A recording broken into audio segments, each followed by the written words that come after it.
How do you stop a charging elephant? Take away his credit card? Not in India. You take away the elephant. Increasingly, the elephants in temples aren't real. How PETA is rescuing elephants in India by replacing them with mechanical elephants. Next on the PETA Podcast with Emil Guillermo.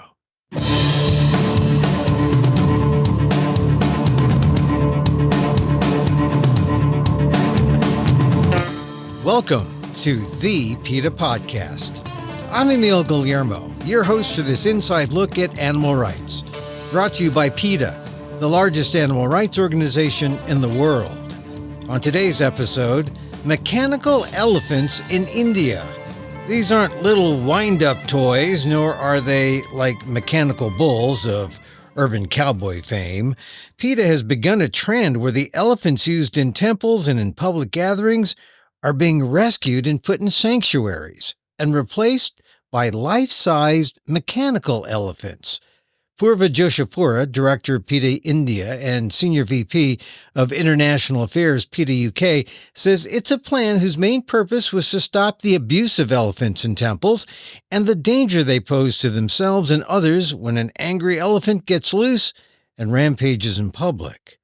My conversation with Poorvah Joshipura on this edition of the PETA Podcast with Emil Guillermo.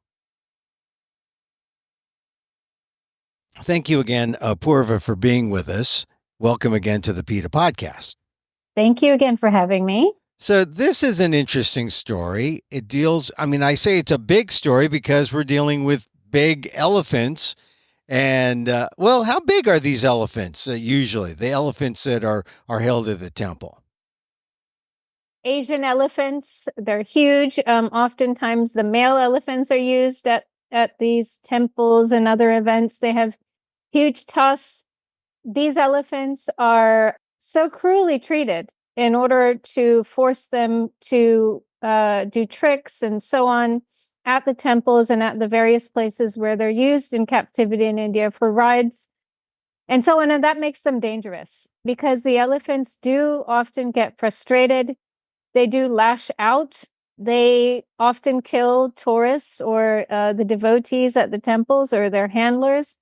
So size does matter when it comes to dealing with these animals. So yes, they're big, they're strong, and you don't want to make one upset. Yeah, that's why I said it's a big story. And when you have an elephant going, I guess essentially they go amok when the frustration level reaches to a certain peak, then it can be really dangerous, not just for the elephants, but also for the innocent humans around them, mostly tourists, right? Yeah, absolutely. I think elephants on average weigh about 2,000 pounds. I don't know, the Asian ones and the African ones obviously are somewhat different, but yeah, we're talking about a big animal. Yeah. And so it's a big deal that PETA has donated a life-size mechanical elephant to replace a real elephant that's held at a temple, right? It's a plausible solution, but what was the reaction when you did that? So we've done this now a few times.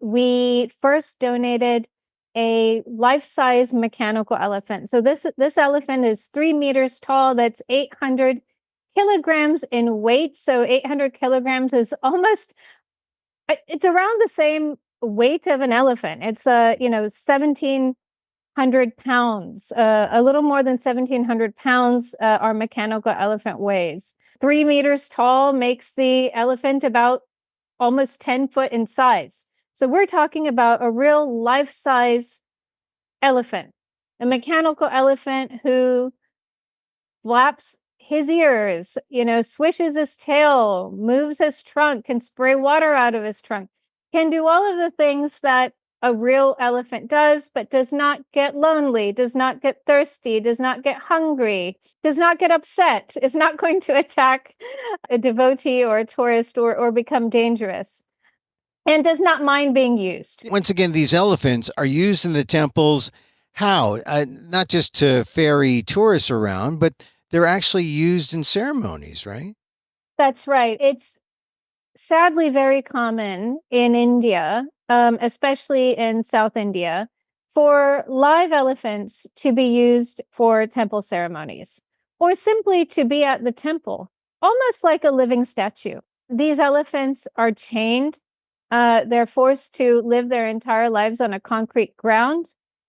They're social animals. A lot of them are female. Females are especially family-oriented animals, and they have to live usually their entire lives all alone. They may see other elephants during times of temple festivities, but even when they do, they're being controlled by chains and weapons, and they're not allowed to interact with other members of their own kind. These elephants are often captured from the wild.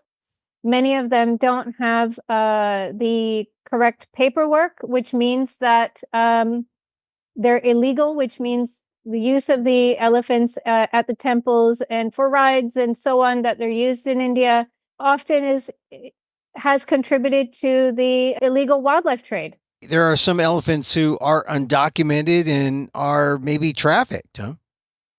A lot of them, a huge majority of them lack the appropriate paperwork. And so, yes, if you see a captive elephant in India at a safari park being used for rides or at a temple, patronizing those types of uses, those types of spectacles, that means that we are ourselves supporting the illegal wildlife trade oftentimes. And even if we're not, and if the elephant has been born in captivity, ultimately the training practices are the same. They're separated from their mothers at a very young age. They're kept in a kraal, which is a wooden box type of contraption. And they're beaten and jabbed until they lose all hope. And then even this process often takes months of abuse. And then even throughout their entire lives, they're reminded of that cruelty because the person who's controlling them, they're called mahouts in India, the animal handlers. They're usually carrying weapons. They're carrying sticks, or they're carrying an ankush, which is like a bullhook. So these animals are in a constant state of fear and distress and often pain, hunger, thirst. It's a horrible, horrible existence. And these are the elephants you see in the temples in India. And yet when people go to the temples, when tourists go to the temples and to see the ceremonies, they may be unaware of this treatment of the elephants. They may think, oh, well, these are willing participants, these elephants. They're part of a ceremony. This must be a good thing, right? Yes, many people have the ideas that they have of elephants, sadly, from seeing them in these captive environments. They see the elephants being used for rides, for instance, or they see the elephant wearing all the beautiful kind of ceremony type of garb, and they misleadingly believe that the elephants almost enjoy being there. But the elephants in India tell us time and again that they absolutely do not. Just in the last few days this week, we have two stories in India. One of an elephant who is being used for rides at an illegal safari park crushed her mahout, the handler, to death. It is the most gruesome video, but you can see in the video, she gets triggered by the use of a stick, which is a weapon that would have been used on her entire life, and she just snapped and she had enough, and she killed her mahout right in front of tourists who are waiting to climb onto her back. And then also this week, another elephant killed her mahout after she was being used for seeking money and so on. Sometimes you see elephants being taken out onto the street in India to give people blessings in exchange for money. These animals are made to walk on hot pavement. Again, they're controlled with weapons, and that elephant had also had enough. And there's so many stories like this just from the last few weeks and months of elephants in India killing people around them or putting them in hospital. And so it must be, with all these stories, where are we in terms of the cultural shift in India, where people are now seeing the truth about what these elephants go through, how they're miserable, how they're chained, and how something needs to be done, like PETA's mechanical elephant idea? Well, we knew that we had to come up with a win-win kind of solution. You know, when it comes to temple ceremonies, the use of elephants is not required, but it is longstanding. And it's something, people who have been devotees at these temples and so on are used to seeing. And we knew we had to find a way, apart from simply appealing to them and asking them no longer to use elephants, but what can they use instead? Well, technology gave us the answer, and we thought, hey, why don't we create a realistic looking mechanical elephant who can do all of the things that they require of the real elephant to do? We got one made, and it did take some convincing to find the first temple willing to be the pioneer to use this mechanical elephant. Well, we found a temple in Kerala. The priest loves animals and was willing to give it a try. And because it's unique, first of all, it can do all of the functions, but it is still new and it is still novel. So people loved it. People flocked to the temple to see this new mechanical elephant. We welcomed the temple welcomed the mechanical elephant in the same kind of ceremony with the musical band, and we call it pujas, which is like with offerings and so on to the elephant. In the same kind of way that they would have welcomed a real new elephant to their temple. So people love this mechanical elephant. It's not. I mean, I imagine that it has the same functions as an elephant, but it's you turn it on, you turn it off. It doesn't have. It's not like AI. It's not an AI elephant or anything like that, is it? No, it's a robot. It's a robot elephant, and it's, if you see, and you can see this elephant on, for example, the YouTube page of PETAindia.com, and the YouTube of PETA India, as well as on PETAindia.com, and people are surprised. They're like, "That's not a real elephant." I mean, they're so surprised because this elephant blinks. This elephant's eyes move around. I mean, this looks like a real elephant. Also, the skin is there. The around the ankles and legs. I mean, the kind of wrinkles that the elephants have. Absolutely. Really. And the other thing is, you can't get too close, or you shouldn't get too close to a real elephant. It's a bad idea. But with this mechanical elephant, you have children going up, touching the elephant's trunk. They're so excited to see this elephant. And not only that, it's very common in the Hindu ceremonies for people to climb onto the backs of the elephants. People who did that say that they're so happy about the use of the mechanical elephant because they're not afraid of the elephant. Usually there's a fear. If you go on YouTube, you see so many elephants in India at temple ceremonies losing it, running amok, attacking everybody who's there, crushing buildings. I mean, honestly, these animals are upset, rightfully.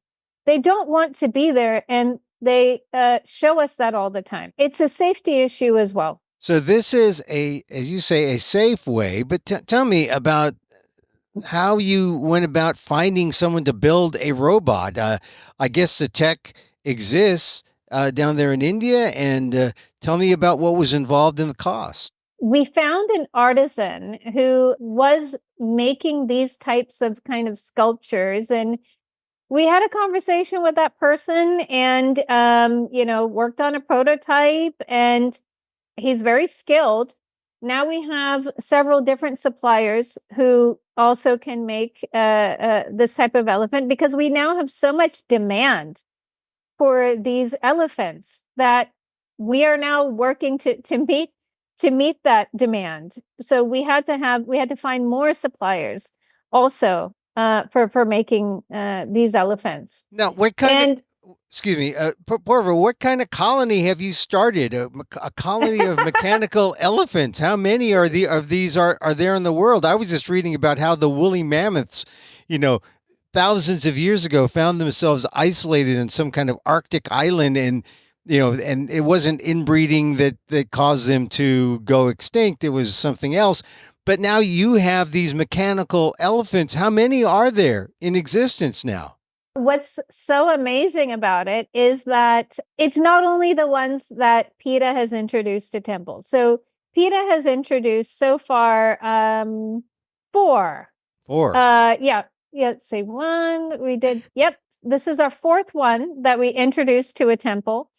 But then there was another elephant that they named Shankara Hariharan. They name all of the elephants, the mechanical elephants, in the same way with religious names that they would real elephants. So that elephant was donated by somebody else to another temple. And now we've recently seen a video of a temple that got a mechanical elephant all on their own. And this is what we wanted all along. We just wanted to start a trend. And now you have, and there's what, like at least a half dozen or more? Well, we have about 10 temples now waiting for mechanical elephants. And these are all temples that either hired elephants or had elephants. We are also working on trying to rescue elephants from a number of temples. And every time we do that, we have a conversation with them. Why not use a mechanical elephant instead? Allow your elephant to retire, to go to a sanctuary. So we've had success in rescuing a number of elephants from temples. These animals live so long that oftentimes by the time we rescue them, whether from temples or whether from rides or whether being used to ask for money on the street or previously in circuses. Now, thankfully, there's no elephants in Indian circuses anymore. In a lot of these cases, the animal would have been in chains, in captivity, sometimes for 50 years. That's longer than I've been alive. And now they're free. I mean, they go on to happier lives once you rescue them. I guess it's an elephant rescue. Yes, so there's a few sanctuaries that we work with in India that do not chain the elephants, do not use weapons on them, and have become experts in dealing with elephants who have been abused and who need specialized care. And so they never use weapons, they never raise their voice at these animals, and they slowly introduce them into the life that they always should have had, with bodies of water, with being able to meet finally and engage with another elephant, another animal of their kind. Imagine living 50 years without, ever since you were a baby, never being allowed to engage with another member of your own species. When you're a social animal at that, it is unimaginable how anyone can deal with something like that. It is an egregious form of solitary confinement. Yet now you're seeing people finally get that point, and there seems to be this growing acceptance of mechanical elephants. Do you think that cultural shift has happened? We're seeing the start of it. Sometimes old habits die hard. You're always going to have people who want to try to stick to the traditional way of doing something. But hey, culture is not a static thing. It shifts. culture changes all the time. And here we have a way of keeping the traditions that have been longstanding for years and years and years, but with a modern touch. We can still do all the same things. We just don't have to make an elephant upset while we're doing it. And it's not just the elephants in temples. It's the elephants used for rides. It's, as I said, there's no longer elephants in Indian circuses. If there's public opinion polls that show most tourists now are saddened by the sight of an elephant used for rides. It's not an attraction. In fact, there would be so many tourists who would refuse to go to something. For instance, they use elephants for rides at a palace called Amar Fort near Jaipur in Rajasthan. There'd be so many people who would not want to go because the sight of the elephants makes them sad.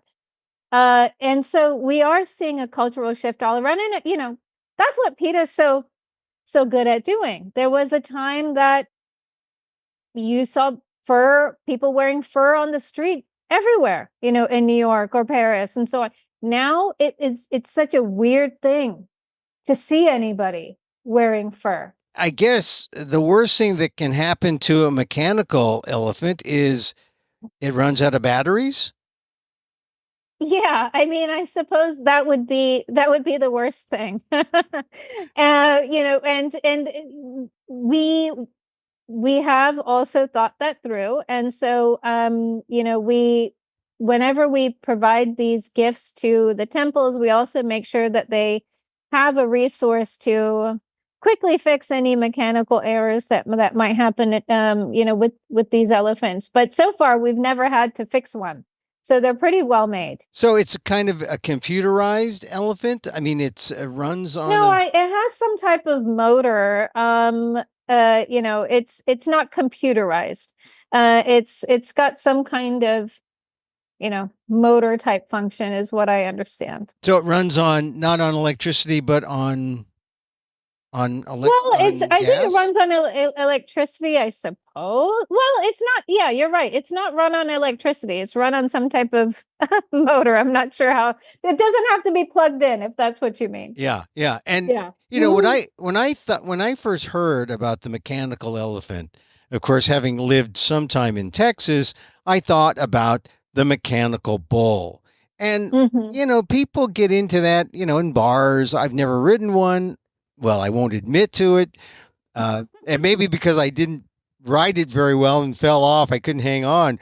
But that's not really a bull. It's kind of more like a rocking barrel or something. But this is a real elephant. Well, it's resembles a real elephant. And as you say, the bull is not a real bull. If you want to ride a mechanical bull, by all means, go ahead. It doesn't hurt any real bulls. Great, have a go. And similarly, this is not hurting any real elephants. It's in the same way that you can have delicious meaty meal these days with vegan meats. You can have ice cream, vegan ice cream. This is just a novel way of helping animals without having to really change our habits. Now, these things are pretty pricey. If listeners want to help out, can they help to donate? You said one family donated a mechanical elephant to another temple outside of PETA. But is there a way that people listening who says, that's a grand idea. I want to save I want to rescue an elephant today.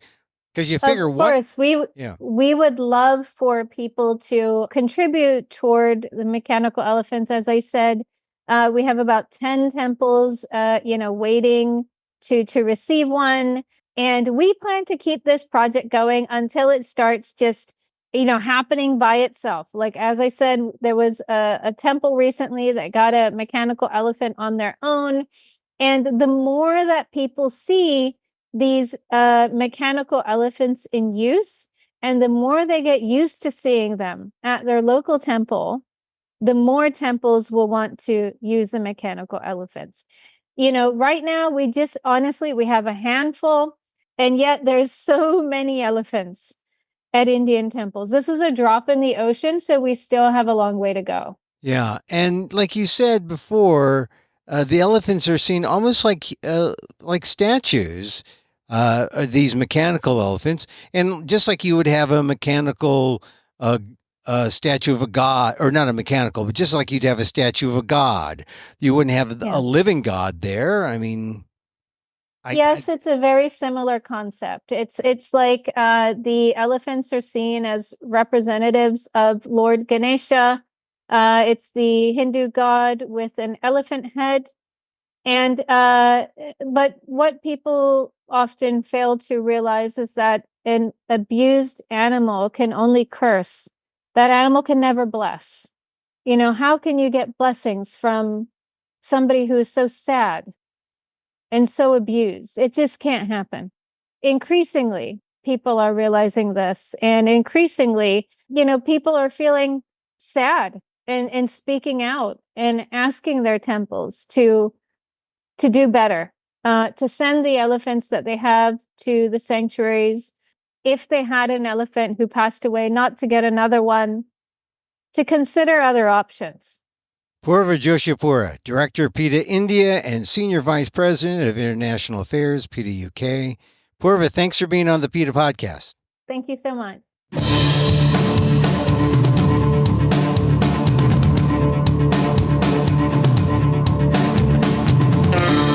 Poorvah Joshipura, Director, PETA India, and Senior VP of International Affairs, PETA UK. See more about the mechanical elephants on the links on our show notes. And that's our show for today. Thank you for listening. Don't forget to send a link of this show to your friends. Tell them you like the PETA Podcast. Contact us at PETA.org. You can find me on Twitter at emilamok, or see my vlog at amok.com, or see my work at ALDEF, aaldef.org/blog, the Asian American Legal Defense and Education Fund, or get this podcast on YouTube at emilamok1.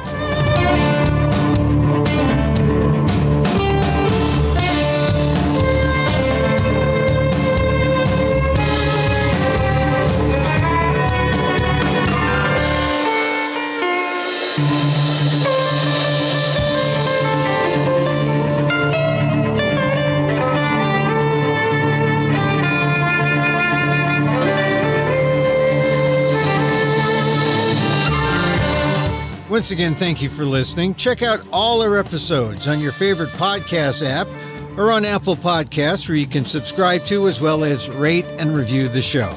It helps get the word out about the issues you care about. Our music is provided by CarbonWorks. Check them out on YouTube. And join us again next time for more insight into animal rights and the fight for a cruelty-free world on the PETA Podcast. I'm Emil Guillermo.